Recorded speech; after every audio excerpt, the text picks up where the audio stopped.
Hi everyone, thank you so much for joining us. So I'm Ellie, I have with me John, Anthony and Will, and today we're just going to discuss the environment with the university and what's going on with COVID. So I'll start with you, Will. What do you miss the most about being at university physically? I miss the social side of university, hanging out with people, going to university events, everything that happens at university. 100%, 100%. Anthony, what do you not miss?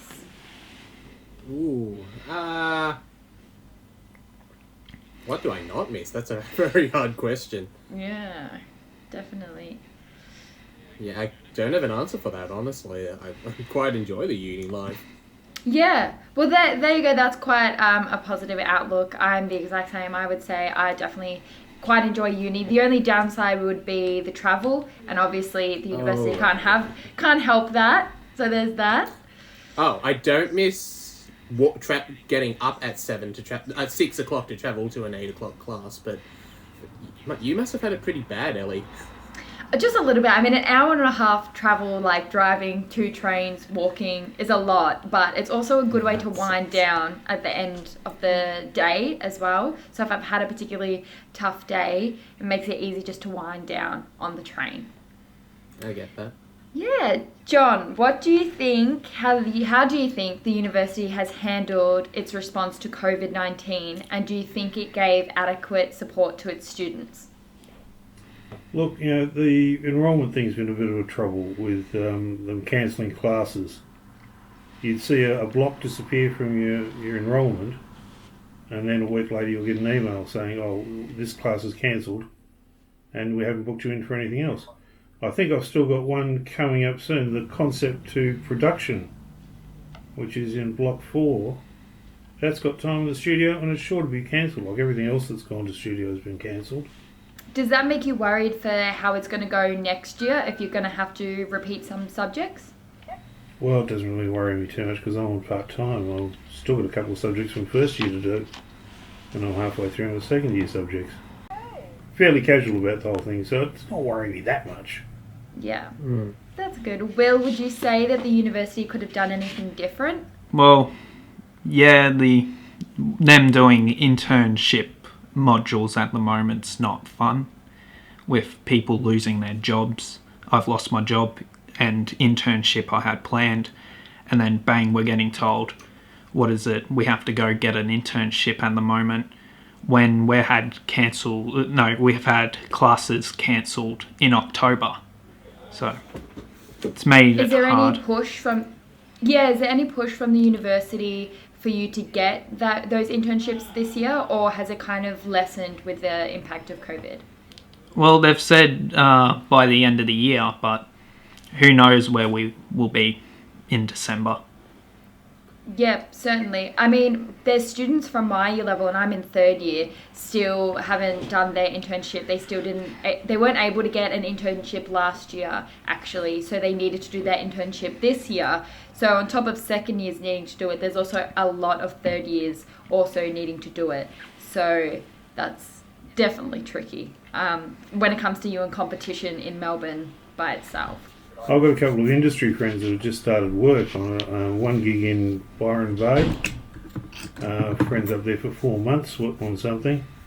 And another friend said he was offered a gig in Sydney. So there are some productions starting up. In a completely different state. Yeah. In a completely different state, yeah. You'd have to literally rent a hotel room or something just to be able to make those. A short-term apartment maybe. Even if you can get out of the state. Exactly. And whether they're taking interns when there's enough people out of work at the moment. Yeah, we got to remember people have lost their jobs. For a company to give a student an internship but not give someone their job back, well, their unions are going to hate that. It'll start an uproar. Yeah, certainly. Anthony, do you think there's a silver lining from all the COVID and the university? Well, I mean, I guess we're still plodding through classes at all. The fact that some people who might be able to work through half the subjects at their subject load we'll probably be able to graduate at the end of this year is kind of nice. For some of us, we're progressing very slowly through our course. So there's that. Yeah. Yeah. John, what will you appreciate going forward when it comes to heading back to campus? Look, I think, as Will said at the beginning, it's the social interaction. Being able to do group projects together rather than, Zoom's all very well for meetings, etc., but, it's like looking at a document on a computer screen as opposed to holding a piece of paper in your hands. Yeah. Yeah, I was going to say, I miss all of you. Face-to-face would be great. Yeah, exactly. And seeing your whole class when half the class doesn't even show their face. Yeah. I find that, but it's kind of like talking to a half-empty classroom, almost like you've got a bunch of bots in the Zoom chat with you, even when the teacher properly encourages the students to turn on their camera if they're comfortable. Still, I find in my classes anyway, we probably have a class of maybe about 20, and there's still easily about 9 or 10 students that have their cameras off, and it's almost creepy. It's almost like, what are you looking at? Like, who are you behind Yeah, there? and about 16 of them, like, you have a class where you have a class of 20, and then you've got, like, maybe 1 or 2 people who speak and have their cam on, and then there's and virtually nobody else actually says anything, so thank you very much. So you would assume that the participation has gone down rather than it would be in face-to-face, because I think there's that pressure in face-to-face. You can only avoid the teacher's eye contact so much, but when it comes to Zoom, I suppose you can just, can't see, you can't force me, and I'll just turn my camera off. Yeah. You see kids bluntly ignore the teacher or lecturer by not even answering, because are they even there, or have they just put their Zoom on and left the room? Exactly. And then you would think that it would be easier, I suppose, just talking to a camera and answering questions rather than being in class and have those, 20 people staring at you. I would think that speaking over Zoom is a lot easier, but not everyone's comfortable with that, and it's hard to keep up with people talking in person, but then also putting things in the chat for us to read at the same time. It's like a lot going on. So if you have any wisdom or advice to give to your fellow peers in this time in society, we'll start with Will. What would you like to say to those students probably either going through a tough time or just missing university in general? Check your timetable regularly, because you barely get emails on when a class is cancelled, and get excited to start doing classes in summer, because if they're not happening now, our summer's going to look pretty crap if we're doing classes. And avoid internship modules till next year, I would say. Sound advice. What about you, Anthony? Anything you would like to tell them? Hold fast, we'll be at the end of this soon, and don't drop. It's not a great time to drop out. You'll probably be bored as hell doing absolutely nothing during this time either. When we get to the other side of this, you'll be that much closer to still a little bit closer to getting your piece of paper. Exactly. And John, anything else you'd like to say? Look, on Facebook at the moment, there's a movement to go out on your front porch and scream at 7 p.m. on Friday. I think it's a damn fine idea. I'm going out. Get on the beers. Yeah. Have a bev, have a yell. Yeah, I think it's a good idea. We need to vent. Yeah. Definitely. I think my parting words would be take it as a creative challenge. I think a lot of people have been quite nervous when it comes to adjusting their assignments for such an environment as stage 4, for example, being literally locked to your house, your own property, only having the cameras that you've got, as well as stage 3, not necessarily being able to have a crew. My advice would just be take it as a creative challenge, see how far you can go with the little resources, and you might create something that you're super proud of. So I think we all just have to keep our chins up and keep going. So thanks everyone for joining us. We hope that you were able to get a little bit out of it, a little bit peace of mind, and we can't wait to be back on campus very soon. coming to you from the VU Talk Show. Welcome, my name is Anthony. I am the host of our little student film review segment. And joining me today is David Coleman. David? Hi, Anthony. Hey. David is a first year in VU's Bachelor of Screen Media course. I'm a second year. We've got a couple of third years working on the podcast as well. And we're going to be reviewing David's film today. Now, David, your film is a very interesting little clip that you did as well. I assume it was for the digital sound and video subject? Yes, I did. It was a little short piece, had to do with the restrictions, obviously, that we were in at the time. So, yeah, the whole film was kind of shot in my house, and theme of pandemic was quite prominent in the story. I noticed it was a pretty prominent little thing to have. For instance, one character actually die off. That was an interesting little part of the plot. Yes, so my friend died off. He did not like that, but I just thought it would play right for this, in terms of the story. The challenge doth complain too much. That's true. Yeah, how many student films how many films have you sort of made, or any creative media projects in general? Well, in all honesty, that was actually my first attempt at a short film. Being as a first year, yep. So that was actually my first time. Bit of a creative knack to it, though. Did you have any other experience in sort of writing stories or anything like that? Had a bit of passion growing up as a kid. Reading. I'm a bit of a novelist. I love reading books. Entered a couple of short story competitions back in my school days, but that's about it. Yeah, it was mostly just had a really great teacher. So yeah, if I had to credit it, I'd say it's Sam pretty much inspire you to sort of get a bit of film together in the age of COVID. Yes, he did. He was really, he's a really great guy. He really helped us out a lot, trying to create something with all the restrictions in place, something good. So I really got even props for that. A film of COVID, a film about COVID shot right within the restrictions of COVID. That's... Yes, exactly. I just thought, you know what, make do with what I got, right?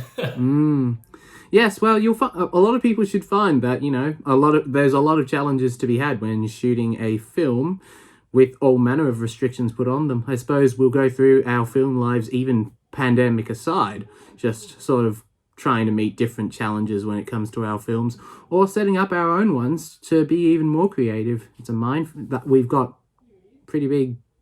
Well, we've got a whole world to work with. Going to be more true, Anthony.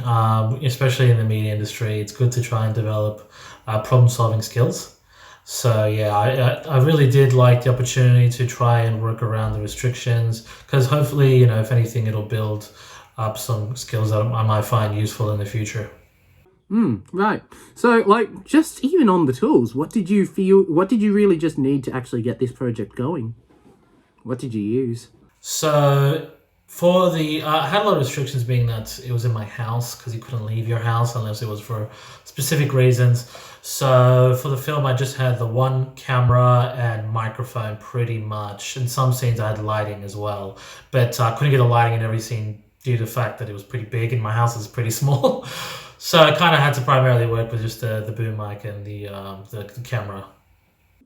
Yeah, lighting works when you've got a big when you've got a big area with a small stage in the corner that you're going to film off. Doesn't quite work when you're restricted to a house most times, unless you're filming a reality show, I guess.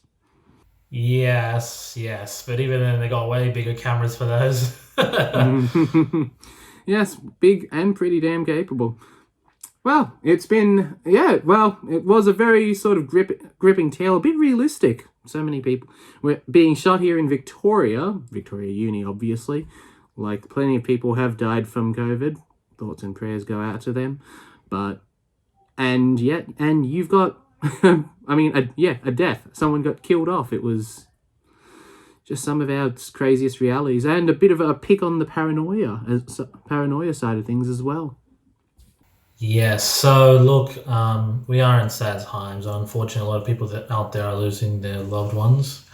And a lot of people also are really developing a lot of paranoia about leaving the house, not feeling safe outside, due to, especially back then when there was no face coverings where it was optional, so not a lot of people were wearing masks. So people were even more paranoid about leaving their house. So I just wanted to create a short film that would just reflect on this. A lot of the issues happening.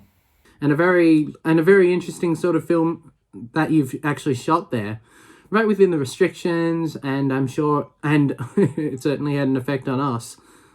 And I'm sure anyone who wants to view it as well, you'll be able to view that in the description as well. View it again in the description below. All right. Thank you very much for joining us today, David. It was and very good. Good luck with your further film endeavors from here on out. Thank you, Anthony. It's been a pleasure. Well, welcome to the talk show movie quiz. Now, the rules are simple. If you answer the question straight without the hints, 5 points. If we go to the A, B, C, D, 2 points for the first person to come in with the correct answer. 1 point for a right answer, -1 point for a wrong answer. Are we ready, gentlemen? Do we understand the rules? Yeah. Sounds good to me. The stakes are high. The stakes are high indeed. I don't know what the prize is. It's probably getting to the end. Bragging rights. So, question 1. Who starred in the 2018 movie Stan and Ollie? I know one of them, but I can't remember the other one. Do we have to name both of them? Yes, you do. If it's not Two and a Half Men, I don't know. I'm honestly completely blank. Okay, so we'll go to the ABCDs. A, was it Rob Brydon and Stephen Fry? B, was it Will Ferrell and Rob Schneider? C, was it Steve Coogan and John C. Reilly? Or D, was it Arnold Schwarzenegger and Robert Downey Jr.? It was C. Yeah, it's got to be C. C, Connor came in for the 2 points. Yeah. I knew John C. Reilly, but I couldn't remember the other one. I was thinking Jude Law for some reason. All right, David, you get 1 point too. Oh, So, thank you, Connor. number 2. Nick and Amy Dunn are the main characters in which movie? Gone Girl. Wow. Is that a Connor personal comes in for favourite, a Connor? 5. Oh, yeah, absolutely. Yeah. He's going to be hard to beat now the way he's going. Okay, question number 3. What science fiction movie released in 1999 starred Sigourney Weaver and Alan Rickman? I'm thinking Alien. One of the Alien movies, wasn't it? No, it's not one of them. That's 70s or 80s. No, there was one in 1990s as well. And there was like the fourth one, and she was in it. Oh. I don't remember Alan Rickman being in any of the Aliens. Oh, yeah, that's true.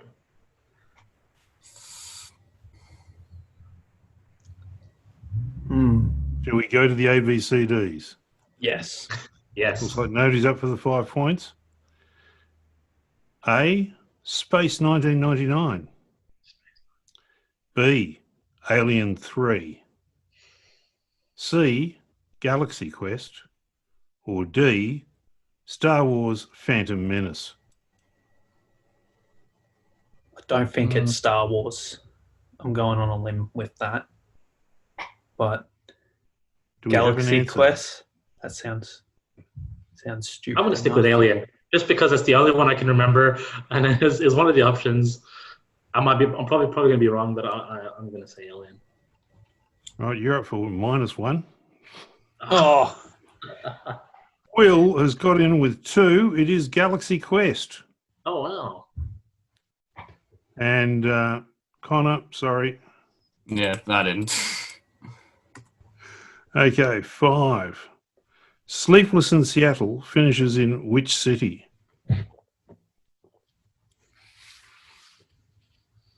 A hint One is city it's comes not to Seattle. mind, but I don't Yeah. think it's that one. sounds like a trick question. Any takers? No. We go to the ABCDs. Yeah. Okay. A, Washington. B, Chicago. C, New York, or D, Philadelphia? I'm gonna pick a complete random and say Philadelphia. Go And with that's your New final York. answer? I will say New York as well. Okay. Well, Will got it first, so he gets 2 points. Ooh. We're even now, And Connor. David comes in and 1, and he's come back to 0. And Connor, unfortunately, gets a -1. Okay. Now, here's an easy one. This is a dead easy one. What is the name of the reindeer in Frozen?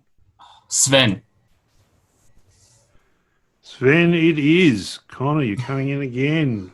I don't like that being the one I points. win points on. I'm not a Frozen enthusiast. I wouldn't know. Okay, everybody's going to get this one real quick. Will Ferrell stars in which 2003 Christmas movie? Oh, Santa's Elf? Alf. The Elf one, yeah. Oh, yes, you came in. David, you got the 5 points. You got in just ahead. Although technically, Will had the right title. Yeah, I got the Yeah, right title there. Yeah, okay. I'm going to give it a Will and just take 2 points. You got 2. Now, where are we? What is the name of the ballet movie starring Natalie Portman? Black Black Swan. Is it a first? I You're think David first, was first on David. that one. Definitely. Okay, here we go. Number 9. Caleb Smith is the main character in which 2015 movie? Oh, That's such a generic name. yeah. Sounds like a Netflix original name for an action film. Yeah. Oh, All guesses. you've got to Can go I to get the rid of the ABs. ABCD? ABC. Okay. A, Seventh Son. B, The Martian. C, Ex Machina. Or D, San Andreas. A. Hmm. San Andreas. Sounds like a name they'll give The Rock. Just as a... Connor's got a -1. Will, you got a -1. Oh, David, you're still in the running. Would you like to make a guess out of Oh, I was The going to go. Martian or Ex Machina? Oh, Ex Machina. Oh, wait, Caleb. Oh, no, but to be honest, I did say. I said, I made a guess, and that was Seventh Son. So, to be honest. I wouldn't give it. 3 -1s. It was Ex Machina, I'm afraid. And I really like that movie. I just don't remember the names. Number 10, and the final question for today. Who provides the voice of Bob Parr in The Incredibles?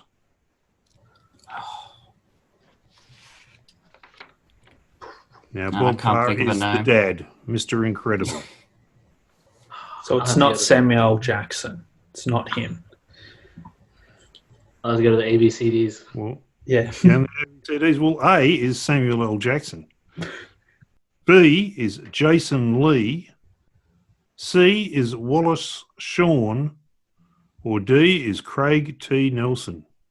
I'm going to go D. Now, we know Yeah. A is not out. Yeah, I'm gonna D say sounds C. about right.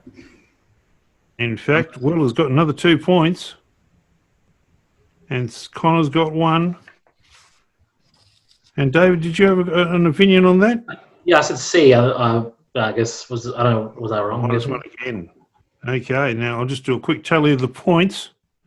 I wish we had some L's to do that in the background. Unfortunately, we don't. So David comes in with 1, -1, 1, 0, 5, 12, and goes down to 10. Good effort. Connor, 2, 7, Thanks, guys. 6, 5, 6. Will, you're the winner. Oh, Dave, you came in surprised. Come second. from behind Connor, victory. yeah. I'm sorry you came in at the on the wooden spoon, mate. Lucky Maybe next last. So there we go. Will, you get the big prize, the main prize, The ultimate flex. which is the joy of winning. Thank you. I'll be happy for the rest of my life now.